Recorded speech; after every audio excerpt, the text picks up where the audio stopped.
Friends कैसे हैं आप? तो ऑलरेडी हमने एपी के दो पार्ट को कवर कर लिया है। अभी इस पार्ट में हम जीपी को देखेंगे और लास्ट में हमारा कुछ एपी का 2 4 5 क्वेश्चन रह गया था, उसको भी देखेंगे। तो चलिए स्टार्ट करते हैं हम जीपी के साथ। तो आज जो हम देखेंगे उसका नाम है ज्योमेट्रिकल प्रोग्रेशन। ठीक है, आप साथ के साथ इसका नोट्स लेते जाइएगा। ठीक है, तो आज हम जो देखेंगे वो देखेंगे जीपी। ठीक है, हमने एपी ऑलरेडी देख रखा है। तो एपी में हमने क्या देखा था? एपी में हमने यही देखा था कि 2 4 6 8 और 10, मतलब कि किसी भी दो टर्म को घटाएंगे तो उसका कॉमन डिफरेंस सेम आएगा। ठीक है ना, जैसे कि ये था तो 2, ये था तो 2, ये था तो 2, ये था तो 2। तो ये था एपी। एपी में क्या था कि किसी भी दो टर्म को अगर हम आपस में घटाएं तो उसका कॉमन डिफरेंस सेम आता है। अब जीपी क्या है, चलिए जीपी को पहले हम समझते हैं, उसके बाद हम इसको थियोरेटिकली देखेंगे। ठीक है, तो जीपी क्या है, जैसे कि अगर 2 हो गया, 4 हो गया, 8 हो गया, 16 हो गया, 32 हो गया, तो एपी में क्या था, किसी भी दो टर्म को आपस में घटाएंगे तो सेम उसका डिफरेंस आना चाहिए था। जीपी में क्या है, किसी भी दो टर्म को आपस में डिवाइड करेंगे तो सेम रेशियो आना चाहिए। फॉर एग्जांपल अगर हम 4/2 लिखें तो भी 2 आएगा, 8/4 लिखें तो भी 2 आएगा, 16/8 लिखें तो भी 2 आएगा और 32/16 लिखें तो भी 2 आएगा। समझ आया? जीपी क्या है, जीपी में कॉमन रेशियो होता है। रेशियो, किसी भी दो टर्म को अगर हम डिवाइड करें आपस में तो बराबर बराबर आना चाहिए। देखिए बराबर आ रहा है। ठीक है, तो ये हो गया हमारा जीपी। एपी में हमने क्या पढ़ा था? एपी में हमने ये पढ़ा था कि कोई भी दो टर्म है उसको आपस में घटाएंगे तो उसका डिफरेंस सेम आना चाहिए। जीपी में हमने ये देखा कि कोई भी सीरीज जीपी में है या नहीं है, इसको पता कैसे करेंगे कि आपस में किसी भी दो टर्म को एक दूसरे से डिवाइड करेंगे तो उसका जो डिफरेंस डिवाइड करके जो रिजल्टेंट आएगा वो इक्वल होना चाहिए। ठीक है, तो यहाँ पे जो ये आ रहा है इसको हम बोलते हैं कॉमन रेशियो। आपको पता होगा कि हम लोग वहां क्या बोलते थे? Common difference. यहाँ पे हम लोग इसको बोलेंगे कॉमन रेशियो और इसको डिनोट करते हैं आर से। वहां डिनोट करते थे डी से, और यहाँ भी हम लोग फर्स्ट टर्म को लिखेंगे ए। वहां भी हम लोग फर्स्ट टर्म को ए लिखते थे, यहाँ भी हम लोग फर्स्ट टर्म को ए लिखेंगे। चलिए थोड़ा सा आपको डिफरेंट एग्जांपल देते हैं, उससे समझने में और आसानी होगा। चलिए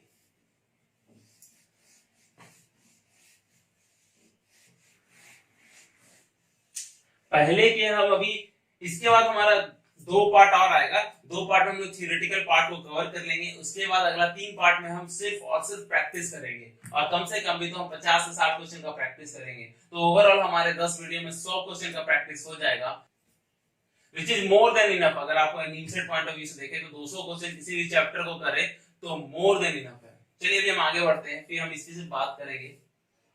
तो अगर हम एक सीरीज ले लें 3 6 12 24 और 48, ठीक है, तो अगर हम देख रहे हैं कि अगर हम 3 को 6 से डिवाइड करेंगे तो 2, 6 को 12 से डिवाइड करेंगे तो 2, 12 को 24 से डिवाइड करेंगे 2 और 24 को 48 डिवाइड करेंगे तो 2। तो इसका कॉमन रेशियो अगर हम देखें तो कॉमन रेशियो कितना हो गया? r = 2 हो गया। पक्का? फर्स्ट टर्म कितना हो गया? 3 हो गया। तो उसमें एक लास्ट टर्म का हम आपको एपी में फॉर्मूला बताया था, किसी को याद हो, क्या था? an = होता था a + n - 1 * d। यही हम बताए थे एपी के केस में। पक्का याद है? तो अब हम जीपी के केस में कैसे होता है वो देखते हैं। जीपी के केस में कोई भी nth टर्म, कोई भी टर्म का अगर हम जीपी में निकालना चाहें तो उसका फॉर्मूला होता है a r⁻n - 1। इस चीज को आप नोट करके रखिए।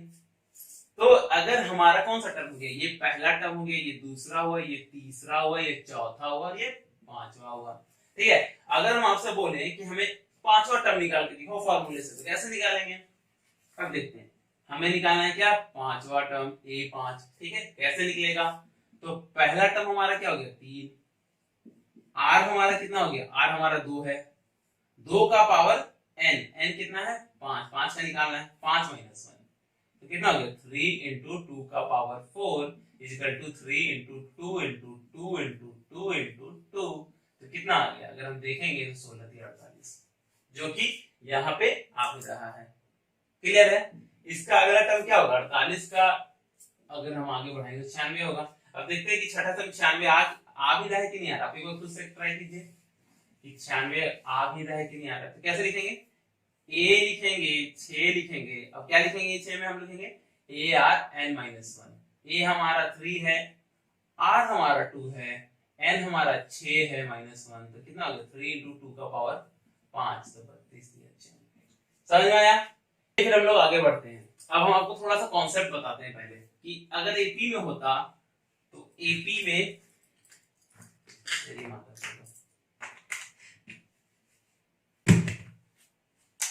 तो चलिए आगे बढ़ते हैं। हम थोड़ा सा आपको पहले कॉन्सेप्ट बताते हैं। अगर हमारा एपी में होता तो हम कैसे लिखते थे, a + d a + 2d a + 3d, ऐसे ही चलता था हमारा, ऐसे ही आगे हमारा बढ़ता था। अगर ये हमारा जीपी होगा तो कैसे होगा, पहला होगा a, दूसरा होगा ar, तीसरा होगा ar², चौथा होगा ar³ और ऐसे करते करते हमारा डॉट डॉट डॉट ARn-1 जो लास्ट होता है, ये हो जाएगा हमारा जीपी, क्योंकि वहां पे प्लस करते थे यहाँ गुना करते हैं। ठीक है, तो अभी इसके बेस एक क्वेश्चन आप देखिए। हमारा सबसे पहले क्वेश्चन है, ठीक है। क्वेश्चन ये कहता है कि थर्ड टर्म जो है ऑफ जीपी इक्वल टू है 4। ठीक है, कितना third term of the GP equal to है 4। तो product of first the product of, हमें निकालना है फर्स्ट 5 टर्म, फर्स्ट 5 टर्म कितना होगा। हमारा आंसर में दिया हुआ है a 4 का पावर 3, b में दिया हुआ है हमारा 4 का पावर 5, c में हमारा दिया हुआ है, सॉरी ये c है, c में हमारा दिया हुआ है 4 का पावर 4 और हमारा d में दिया है नन ऑफ दीज। ठीक है, ये क्वेश्चन दिया है कि हमारा जो तीसरा टर्म है जीपी का वो 4 है। ठीक है, तो प्रोडक्ट ऑफ फर्स्ट 5 टर्म क्या होगा ये हमसे पूछा जा रहा है। ठीक है, और ये ऑप्शन दिया हुआ है। ठीक है, देखते हैं क्या थर्ड टर्म कैसे होगा।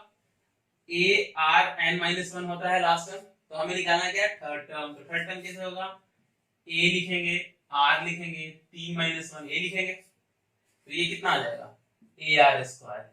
यही दिया हुआ है क्वेश्चन में। ये कितना दिया हुआ है, दिया हुआ है 4। क्लियर है, थर्ड टर्म जो दिया हुआ है 4 दिया हुआ है। ठीक है, अब आगे हम बढ़ते हैं। तो हमें प्रोडक्ट ऑफ फर्स्ट 5 टर्म निकालना है। तो कैसे निकलेगा, पहला टर्म क्या हो जाएगा a, दूसरा टर्म क्या हो जाएगा AR, तीसरा टर्म AR², चौथा टर्म सबका प्रोडक्ट निकालना है मतलब मल्टीप्लिकेशन, तीसरा टर्म AR³ और सॉरी चौथा टर्म, पांचवा टर्म AR का पावर 4, ये निकालना है। इसके आंसर बताना है कितना होगा। क्योंकि हमें पता था कि जो इसका जो nth टर्म का फार्मूला होता है AR का पावर n-1, तो हम तीसरे टर्म का जीपी दिया हुआ है, तीसरा टर्म 4 है, तो हम यहाँ पे हम जगह 3 डाल देंगे, मतलब AR² 4 दिया हुआ है। ठीक है, और हमें पूछा प्रोडक्ट ऑफ फर्स्ट 5 टर्म, मतलब पहले 5 टर्म को अगर मल्टीप्लाई करें तो कितना आएगा। तो पहला टर्म तो AR होता है, यहाँ से देखते हैं, दूसरा टर्म AR², यहाँ देखेंगे, तीसरा AR², चौथा AR³ और पांचवा AR²। ठीक है, तो अगर हम देखें तो a कितना है, 1 2 3 4 5, 5 है, तो a का पावर हम 5 लिख सकते हैं क्योंकि 5 है, 1 2 3 4 और 5। r कितना है, ये हो गया 1, तो 1 और 2 3, 3 और 3 6 और 4 10।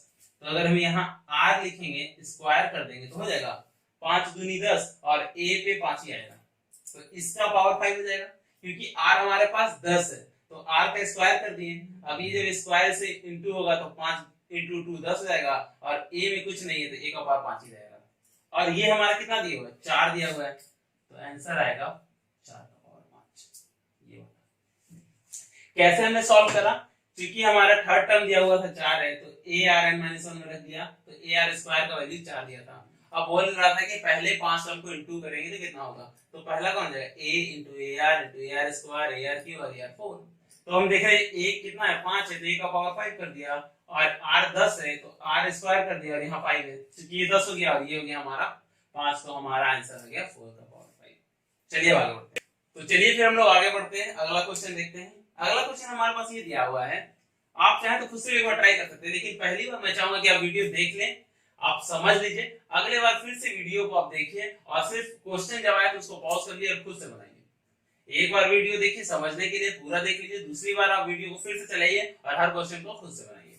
ठीक है, तो अभी हम देख रहे हैं कि हमारा जो पहला टर्म है, क्वेश्चन दिया हुआ है कि जो तुम्हारा पहला टर्म है वो है x का पावर -4, ये है पहला टर्म। ठीक है, जो दूसरा टर्म दिया हुआ है हमारा सेकेंड टर्म जो दिया हुआ है वो है x का पावर n। ठीक है, अगेन आप आर डी शर्मा खोल सकते हैं, क्योंकि हम सारा क्वेश्चन मोस्ट ऑफ हम आर डी शर्मा से लेते हैं, तो आपको सेम क्वेश्चन उसमें मिल जाएगा, तो फिर पढ़ने में सहायता होगा। ठीक है, और हमें निकालना है if xn will be the 8th term, और जिसका 8th टर्म है, 8वां जो टर्म है वो x का पावर 52 है। ठीक है, तो n का वैल्यू क्या होगा। ठीक है, स्टार्ट करने से पहले एक छोटा सा मैसेज देते हैं कि जो हमारा जो टारगेट है वो हम आर डी शर्मा ऑब्जेक्टिव लेके चले, हम बता दिए आपको सबको, हम आर डी शर्मा से ही पढ़ाते हैं। तो अभी जो हमें दिसंबर तक इसको कवर करना है, इसमें हम इसी मेथोडोलॉजी पे चलेंगे। हम एक चैप्टर में 200 क्वेश्चन बनाएंगे और उसके साथ आगे बढ़ेंगे। तो चलिए हम फिलहाल आगे बढ़ते हैं। ठीक है, तो इस क्वेश्चन में हमें क्या दिया हुआ था, इस क्वेश्चन में हमें दिया हुआ था कि पहला टर्म है x का पावर -4, दूसरा टर्म है x का पावर n और 8वां टर्म है x का पावर 52। तो इसमें पूछता है कि n टर्म क्या होगा, n का वैल्यू क्या होगा। ठीक है, तो सबको पता चल गया कि a इक्वल टू ये दिया हुआ है, पक्का।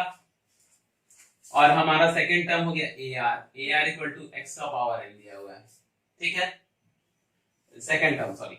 और हमारा जो 8 टर्म है, 8 टर्म क्या होता है, a का पावर r का पावर 7, एक कम होता है, वो दिया हुआ है हमारा x का पावर 52। ये यहां तक क्लियर है। ये देखिए पहला टर्म दिया हुआ है x का पावर n-1, दूसरा टर्म दिया हुआ है ar इक्वल टू दिस, और जो हमारा 8वां टर्म था ar7 दिया हुआ है x का पावर 52। तो जो भी टर्म दिया रहेगा उसमें से r में से एक कम करते हैं, क्योंकि हमारा जो फॉर्मूला क्या होता है, a का पावर r n-1। अब यहाँ 8 डालिएगा तो क्या आएगा, ar 8 - 1 7 ही आएगा। तो ये चीज तो क्लियर है सबको। अभी हम लोग चलिए आगे बढ़ते हैं। तो r क्या होगा, r आपको पता है कैसे निकलता है, इसको इससे डिवाइड कर देंगे तो r निकल जाएगा। तो r कैसे निकलेगा, दूसरे टर्म को अगर हम पहले टर्म से डिवाइड कर देंगे तो r निकलेगा। ये हम लोग पढ़े थे कि किसी भी दो टर्म को एक दूसरे से डिवाइड करो तो r निकलेगा। तो x को अगर आप ये ऊपर लेके चले जाइएगा तो क्या हो जाएगा, n का n+4 होगा। चलिए इसको हम थोड़ा सा आपको समझा देते हैं, फिर भी अगर जिसको पता नहीं है बिल्कुल भी बेसिक, जब ऐसा होता है तो दोनों का पावर सेम है, तो x का पावर n है, और जब नीचे वाला चीज अगर ऊपर जाता है तो बीच में माइनस लग जाता है, और ये हो गया -4। ये चीज बहुत बेसिक है, जिसको अगर इन चीजों में भी अगर दिक्कत होता है, वो एक बार 6 से लेकर 10 तक का बेसिक सिर्फ एग्जांपल पढ़ ले, आपको ये सारा चीज क्लियर हो जाएगा। तो x का पावर हो जाएगा n+4। ठीक है, अगर इन चीज में यहाँ पे आपको दिक्कत हो रहा है तो आप एक बार ना बेसिक किताब उठाइए, 6, 7, 8 का, 9, 10 का, उससे आप इस चीज को समझ जाइए तो आपको समझ में आ जाएगा। ठीक है, तो अभी हमको पता चल गया कि r इक्वल टू ये हो गया, a इक्वल टू ये हो गया। ठीक है, तो हमारा ar7 है, ar7 इक्वल टू दिया है x का पावर 52, ये दिया हुआ है। a क्या है, a दिया है x का पावर -4। ठीक है, r क्या है, r हमने यहां से निकाल लिया था, ये हो गया x का पावर n+4 और उसका पावर हो गया 7 इक्वल टू दिया है x का पावर 52, ये दिया हुआ है। अभी चलिए हम आगे बढ़ते हैं।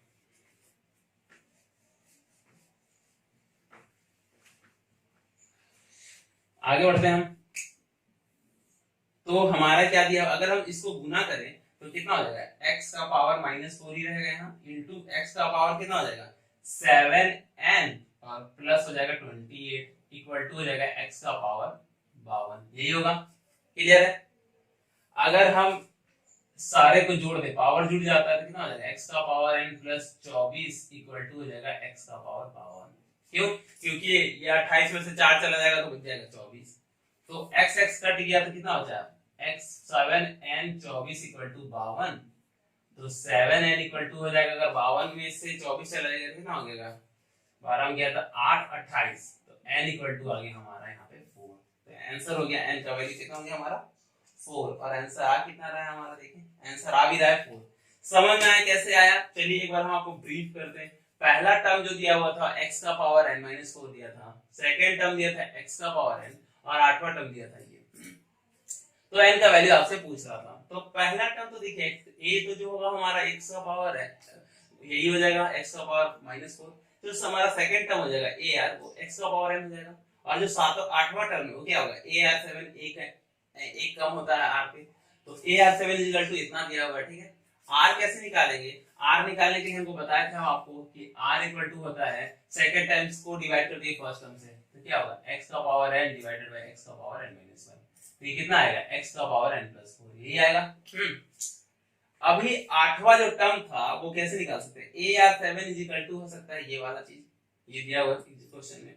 तो अभी a कितना है, a तो दिया हुआ है क्वेश्चंस में, और r अभी हमने निकाला ये वाला, तो इसको r की जगह रख दिया, इसका पावर 7। अब दोनों को इक्वेट किया तो 4 इससे कट गया, तो 7n + 24 = 52, तो n = 4। समझ में आया? तो चलिए फिर आगे बढ़ते हैं, अगला क्वेश्चन लोग देखते हैं।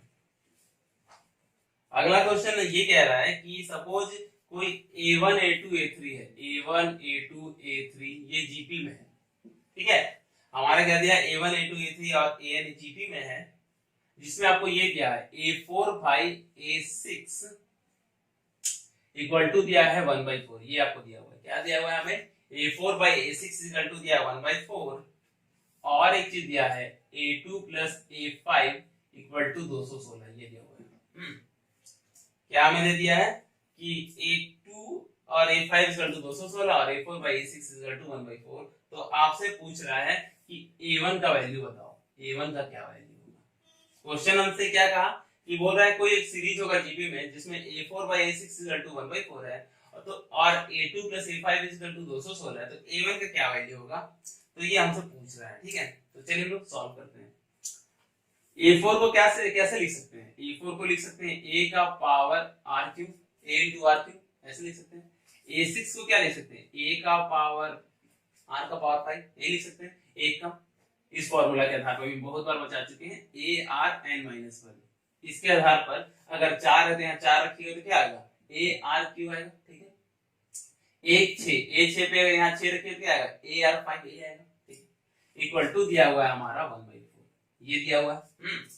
तो a कट गया, ये अभी r क्यू कटेगा तो बचेगा कितना, r का स्क्वायर इक्वल टू 1/4, यही बचेगा, क्योंकि ये r क्यू है, ये r 5 है। अगर इसको इससे हम काट देंगे तो r स्क्वायर बचेगा, तो बचेगा कितना, r square 1/r square equal to बचेगा 1/4। तो अगर इसको हम सॉल्व करें तो r इक्वल टू आ जाएगा हमारा +-2, वही आएगा, क्योंकि r स्क्वायर इक्वल टू 4, तो r इक्वल टू +-2। क्लियर है, यहाँ तो समझ में आया कैसे है। a4 को लिखा हमने ar3, a6 को लिखा ar5, ये 1/5 है। अगर इसको हम सॉल्व करेंगे तो 1/r स्क्वायर आएगा इक्वल टू 1/4 आएगा, तो r इक्वल टू हमारा आ गया +-2। अब चलिए हम इसको सॉल्व करते हैं। ये क्या है, हमारा दिया था a2 plus a5 equal to 216, ये हमें दिया हुआ है, कोई दिक्कत नहीं।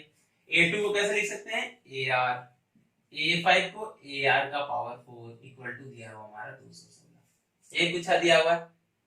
अगर हम इसमें a कॉमन ले लें और r रख दें तो कितना आएगा, इक्वल टू आएगा 216, ये आएगा, ठीक है। तो अगर r का वैल्यू एक बार हम रखेंगे 2, एक बार रखेंगे -2, तो एक बार हम रखते हैं r का वैल्यू 2। अब यहां से यहां चले जाइए, अगर r का वैल्यू हम 2 रखते हैं तो a का वैल्यू कितना आएगा, अगर r का वैल्यू 2 रखिएगा तो a * 2 प्लस 2 का पावर 4 इक्वल टू आ गया 216, ठीक है। तो a इक्वल टू कितना हो जाएगा, 2 का पावर 4 इक्वल टू 16, और 16 और 2 18, तो 216/18। अगर इसको हम लोग कट करें तो कितना आएगा, अगर इसको हम लोग कट करेंगे तो कितना आएगा, 216/18 आएगा। और अगर हम जो भी कट करके आंसर आए, एक और हम रखेंगे r इक्वल टू -2, ठीक है।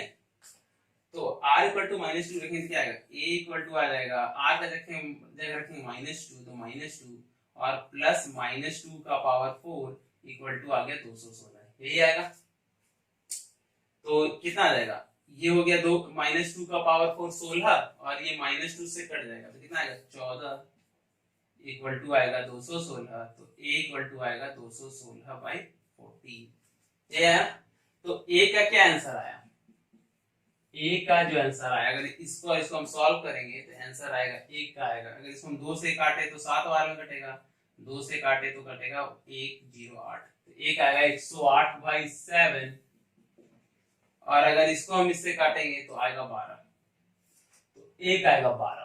समझ में आया कैसे है क्वेश्चन, कैसे क्या किया हमने क्या करा कि एक A4 था और A6 था। सबसे पहले समझते हैं, A4/A6 क्वेश्चन में दिया था 1/4, तो A4 क्या हो गया, A4 को हम लिखेंगे AR3, A5 A6 को लिखेंगे AR5 इक्वल टू आगे 1/4, A कट गया, R3 कट गया, तो बचे कितना 1/r²। तो R का वैल्यू आ गया हमारा ये, ठीक है, कितना आया, R का वैल्यू आ गया +-2। अब हम अगला चीज हमारा जो दिया था क्वेश्चन में, वो दिया था कि A2 + A5 = 216। तो A2 + A5 = 216, तो A2 को लिख सकते हैं AR, इसको लिख सकते हैं AR4 इक्वल टू दिया है 216। A अगर कॉमन ले लेंगे तो बचेगा R + R⁴ = 216। अब एक बार R = हम 2 रख दिए तो हमको आंसर आ गया 12, क्योंकि R = 2 रख दिए तो R का जगह 2 और 2⁴, तो जो भी कट कुटा के आंसर आया 12। एक बार हम रखें R = -2 तो आंसर आ गया 108/7। तो A का 2 आंसर आया, क्या है, 108/7 और 12, तो यही हमारा हो गया आंसर। चलिए आगे, तो चलिए फिर हम लोग आगे बढ़ते हैं अगले क्वेश्चन में। अगला जो हमारा क्वेश्चन है वो कह रहा है कि कोई भी term of GP, any term GP में कोई सा भी टर्म है वो अपने सम ऑफ 2 टर्म के बराबर है, सम ऑफ नेक्स्ट 2 टर्म्स के बराबर है। बोल रहा है जीपी में क्या है, कोई भी टर्म है, जीपी एक सीरीज दिया है, उस सीरीज का कोई भी टर्म अपने आगे वाले 2 टर्म के सम के बराबर है, ठीक है। तो हमसे पूछा जा रहा है उसका रेशियो बताओ, आर बताओ, ठीक है। हम ऑप्शन यहाँ पे लिख रहे हैं ताकि हम लोग को समझ में आए क्या क्या ऑप्शन होगा।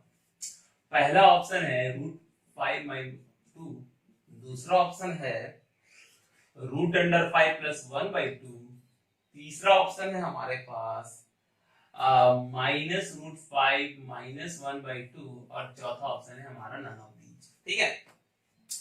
तो ये क्वेश्चन आया हुआ है AIEEE 2007 में, 2007 में, ठीक है।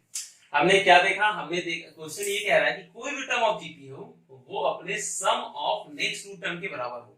मतलब कोई भी टर्म, जैसे तीसरा टर्म है तो वो जो तीसरा टर्म जो होगा वो चौथा और पांचवा टर्म को जोड़ेंगे तो बराबर आएगा, ठीक है।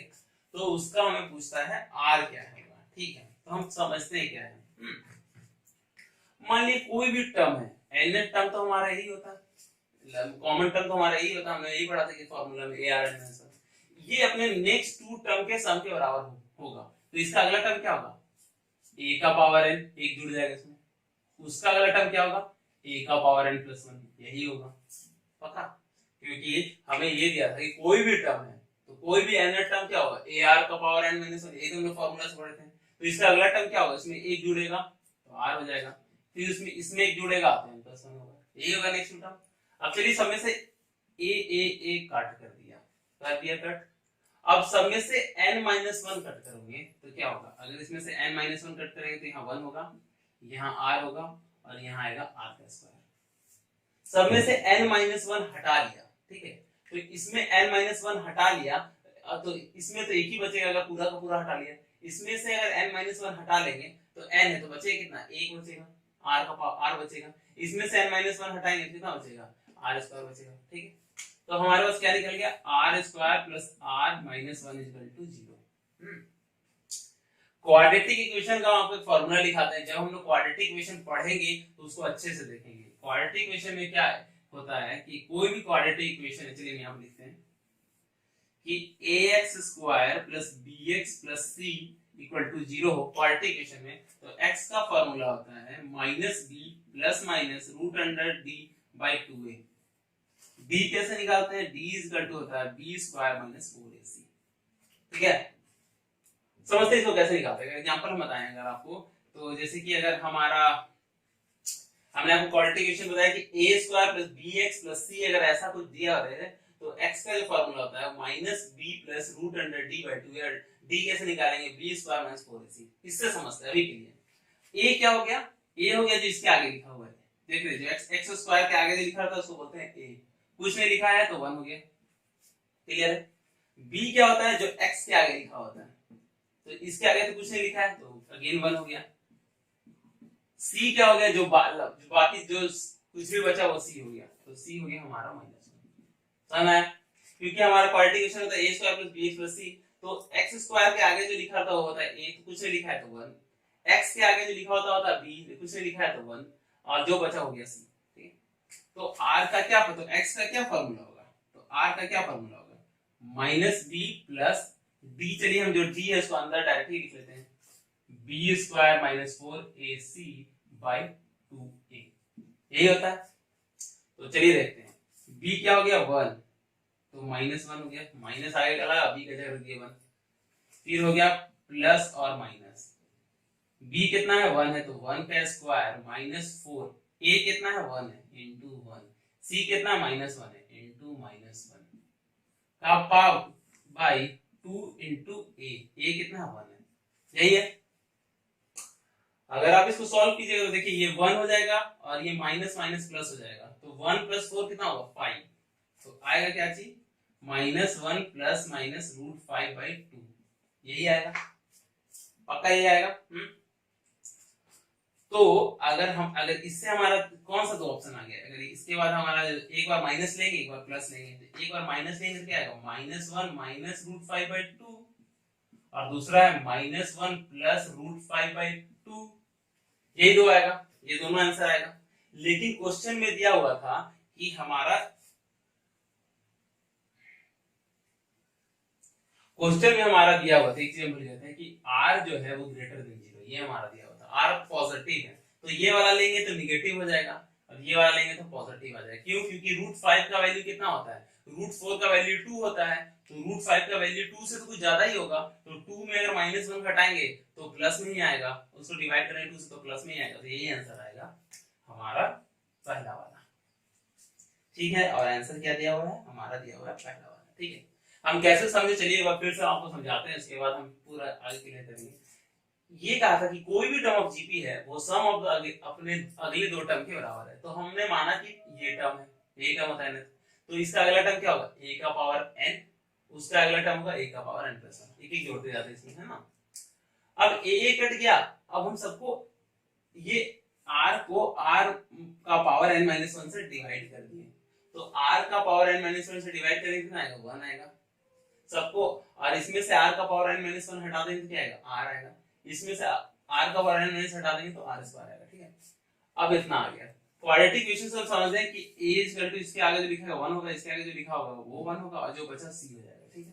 इसके लिए होता है -b plus b square -4ac/2 है। अब उसमें हम रख दिए तो हमारे पास दो आ गए, एक माइनस वाला आ गया एक प्लस वाला आ गया, क्योंकि वो प्लस होता है और माइनस होता है।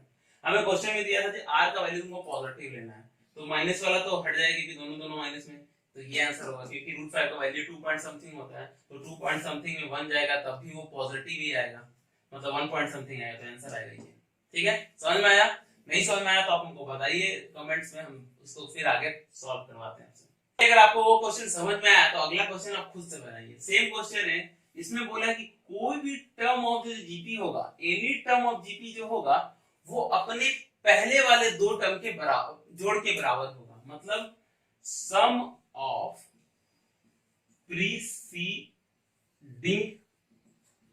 टर्म्स, मतलब क्या कह रहा है हम समझाते हैं आपको। जैसे कि जो a3 होगा वो इक्वल टू होगा a2 प्लस a1, अगर a9 बोले तो वो इक्वल होगा a8 प्लस a7, समझ आ रहा है। मतलब कोई भी जो टर्म होगा अपने से पहले वाले दो टर्म के सम के बराबर होगा, ठीक है। तो अब आप r का इसमें वैल्यू बताइए, और यहाँ भी r को जो बोला गया है वो r ग्रेटर होगा, ठीक है।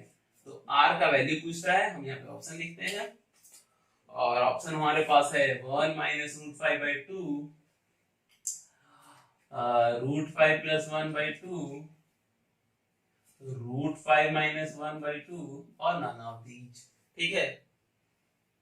तो हमसे आंसर आपसे पूछ रहा है, चलिए हम देखते हैं। हमें पहले समझे क्या बोल रहा है कि कोई भी टर्म ऑफ द जीपी होगा वो अपने से पहले वाले दोनों टर्म के सम के बराबर होगा, ठीक है, और वो r पॉजिटिव होना चाहिए, तो r का क्या वैल्यू है। तो कोई भी टर्म, एनी टर्म क्या होगा, पहले कोई टर्म ले लेते, चलिए a r का पावर n-1 यही लेंगे, ठीक है। ये किसके बराबर होगा, अगर हम देखा जाए तो किसके बराबर होगा, ये अपने से पहले दो टर्म के बराबर होगा। तो इससे पहले वाला टर्म क्या होगा, r का पावर n माइनस 2, एक और कम होगा। उससे पहला टर्म क्या होगा, r का पावर n माइनस 3, यही होगा। फिर ये समझिए, हम n टर्म ले लिए, कोई भी टर्म मतलब a r का पावर n माइनस 3 यही लेंगे, क्योंकि यही फॉर्मूला से पढ़े हैं। इससे पहले वाला टर्म क्या होगा, इसमें एक और घटाएंगे r में, तो r माइनस 2 होगा। इससे पहले वाला टर्म क्या होगा, इसमें एक घटाएंगे, ये आएगा, ठीक है, n माइनस 3 है। तो अगर हम सब में से a काट देते, पहले a कट गया, ठीक है।